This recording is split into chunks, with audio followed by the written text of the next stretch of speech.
The warning signs have been drifting at the edge of the solar system for 10,000 years. Massive metal plates, taller than skyscrapers, wider than mountains, fixed in space by a technology no one alive could understand.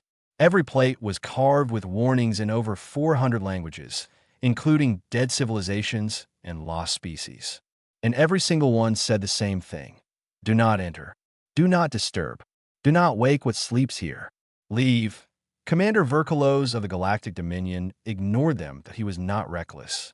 He was intelligent, careful, experienced. He had conquered sectors, studied history, and knew that ancient quarantines were often just fear dressed as legend. 10,000 years had passed. Whatever had caused the warning was surely gone. His fleet of 47 warships moved toward the third planet in the system. Their mission was simple: scan for minerals, start early extraction. The planet looked peaceful from orbit, blue-green, white clouds slowly spinning. A perfect target. Standard orbital scans were run. Rich mineral deposits were confirmed. Verkulos ordered test bombardments. Minor pulses, meant to shake the ground slightly. But on the planet, 10,000 kilometers from the first impact, a human farmer named Dale Hutchkins felt it beneath his boots. The Earth moved strangely, not like a natural tremor, but as if something above had pushed down. He looked at the sky, then went inside, calmly turned on the TV, and like him, the world noticed. Within hours, the impacts were detected everywhere. Governments held emergency meetings, and, surprisingly, humans acted together. Differences, disputes, politics, they moved aside. A unified council formed. Their first questions: what is up there? What do we do about it? Meanwhile, Verkulos sent a scout pod to collect surface data. Dale Hutchkins, the farmer, arrived at the field 12 minutes later. He approached the alien machine, looked straight into its sensors, and calmly said, "You have 30 seconds to give me a good reason why you're here." The pod froze. It was not programmed for this. 2 hours later, the Dominion retrieval team found it zip-tied to a fence post. Dale was back inside drinking coffee, as calm as if nothing extraordinary had happened. That evening, the Unified Human Council sent their first message to the fleet in orbit. You have 24 hours to explain your presence. This is a statement, not a request. Verkulos read it, dismissed it. They had no ships, no weapons capable of reaching orbit. But deep in the Dominion's oldest AI archives, a system stirred. It had slept for 12,000 years. It noticed the quarantine had been violated and sent a single message to Verkulos. "Commander, you have made a serious error. We are sorry for your fleet." He did not read it immediately. Below, humanity was waking. Ordinary people, everywhere, began experiencing sudden bursts of knowledge, skills, and ideas that had been dormant for thousands of years. Engineers, scientists, farmers, they all suddenly knew things they had never learned. That by the time Verkulos finally read the message, humanity was already rising, and none of them would be stopped. Commander Verkulos stared at the blue-green planet below. From orbit, it looked peaceful, quiet, unprepared, exactly what he had expected. His warships hung in formation, engines humming, sensors scanning.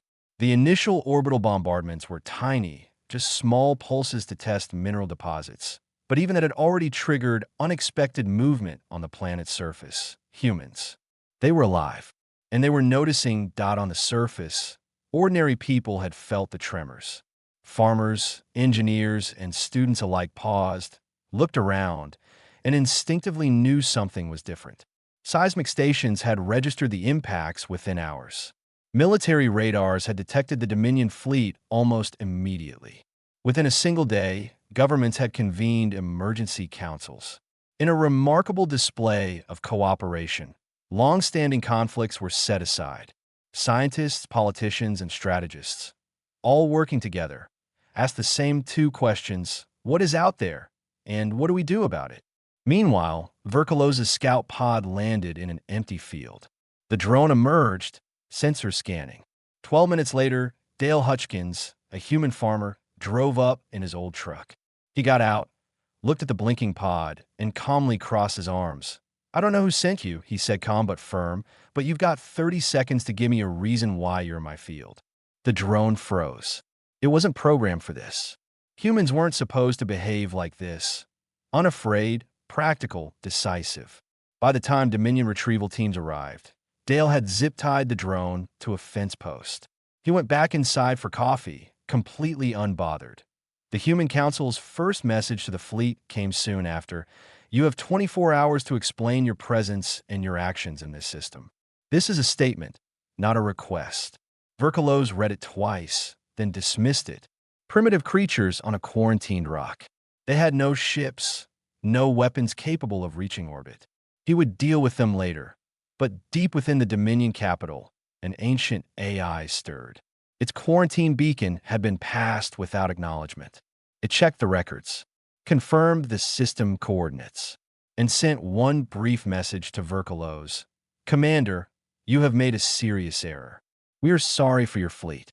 He didn't see it immediately. By then, humans were already starting to wake.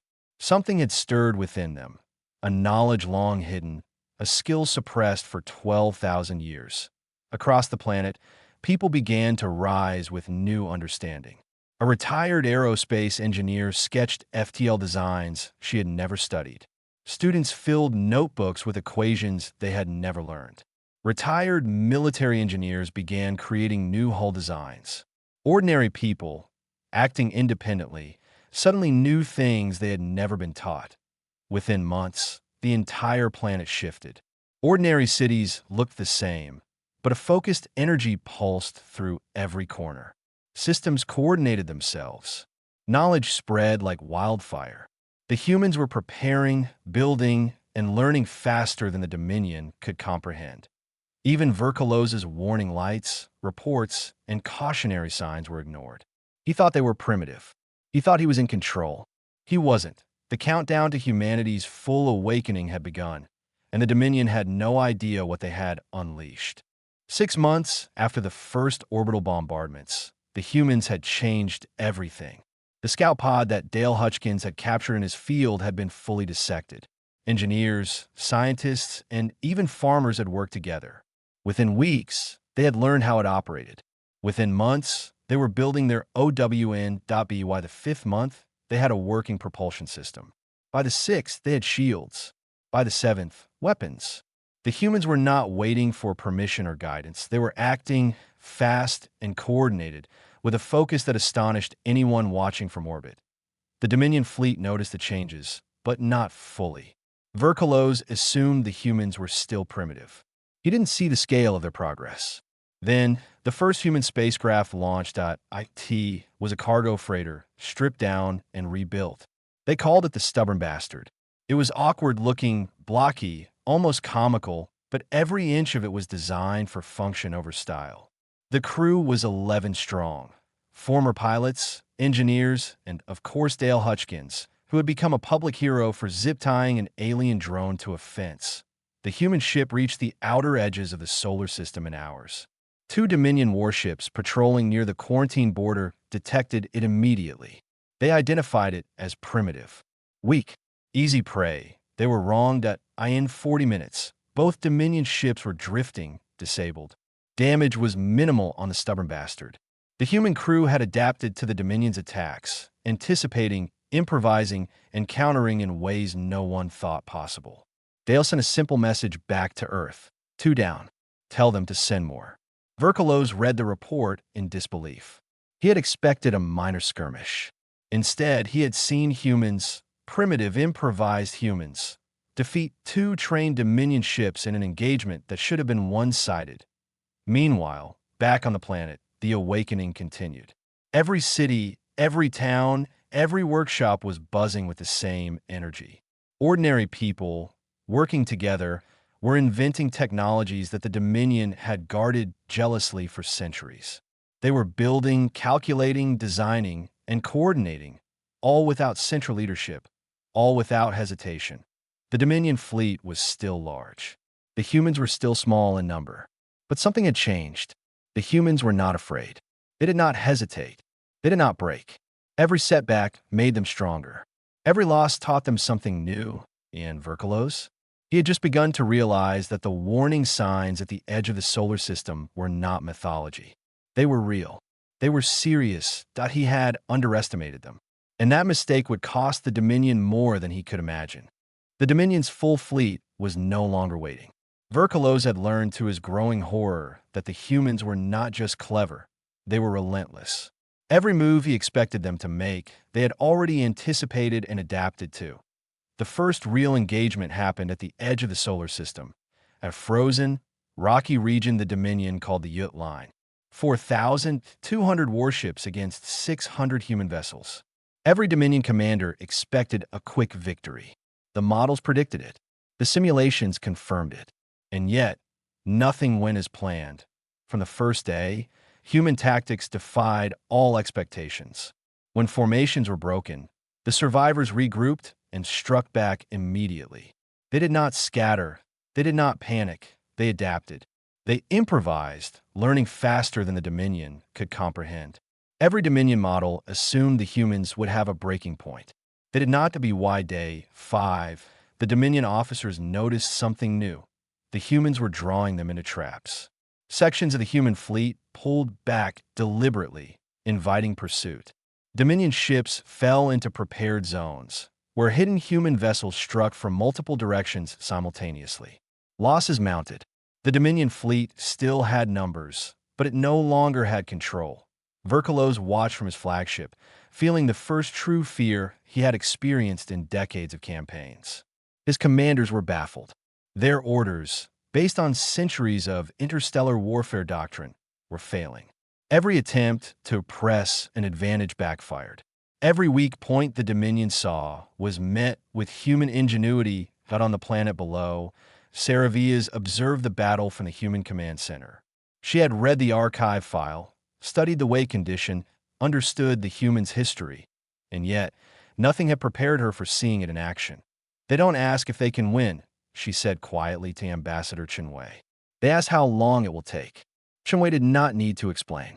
The humans were fighting with a calm, unshakable confidence. They were not reckless. They were inevitable. Each engagement taught them. Each loss strengthened their resolve. Each setback improved their tactics. By day 10, Verkulos made a bold decision. If he could strike the planet itself, he could force the humans to divert their fleet. He selected 12 of his fastest, least damaged warships and sent them on a direct assault course toward the third planet. But what they found when they reached orbit was not a defenseless world. 2 years of awakening, 2 years of quiet industry, had transformed the planet. Surface defenses had been built everywhere. Ground-based weapons reached into orbit, targeting the incoming ships with precision and firepower Verkulos had not anticipated. In 4 minutes and 17 seconds, all 12 warships were destroyed. Gone. Not retreating. Not damaged and limping away. Gone. Verkulos received the report and finally understood what Pell had been trying to tell him. He understood the signs. He understood the history. And most of all, he understood the danger. Humans, when pushed, did not break. They became better. The Dominion Senate received Verkulos's private message in the middle of the night. Offer them the peace. For simple words, no explanation, no supporting reports, just the cold truth. The elder senators, the ones who had warned against direct action, immediately understood. 2 years of relentless combat, countless ships lost, strategies defeated. The humans had proven the warning in the archive file. The younger senators, confident in numbers and technology, were finally forced to see reality. Negotiations were arranged on a neutral station orbiting a quiet star. The Dominion delegation arrived with over 200 members, senators, military advisors, legal experts, translators, and security personnel. They expected a tense confrontation. 3 humans arrived. Calm, simple, unarmed. They walked through the corridors as though they owned the place, settling into chairs at the long table with a quiet confidence that unsettled every Dominion member. No ceremony, no hosetaschen, just presence. Ambassador Chenwei led the human side. He listened carefully to the Dominion's proposals: fleet limits, technological restrictions, managed expansion, and quarantine reforms. Then, In a measured voice, he declined every limitation. No fleet limits, no restrictions on exploration, no delays on human innovation. He made it clear humanity would act freely, but responsibly. The Dominion delegation could not argue with certainty or power. Every negotiation point was met with clarity, calm, and unwavering logic. No threats, no emotional appeals, just facts and principles. After 3 days, the UIT Accord was signed. It was not a surrender. It was not a list of conditions imposed on the defeated. It was a membership document, a formal entry into the galactic community as equals. Mutual defense clauses, trade frameworks, communication agreements. No arbitrary restrictions. The humans had secured a position of strength and trust, built not by intimidation, but by enduring the Dominion's greatest force and proving their resilience.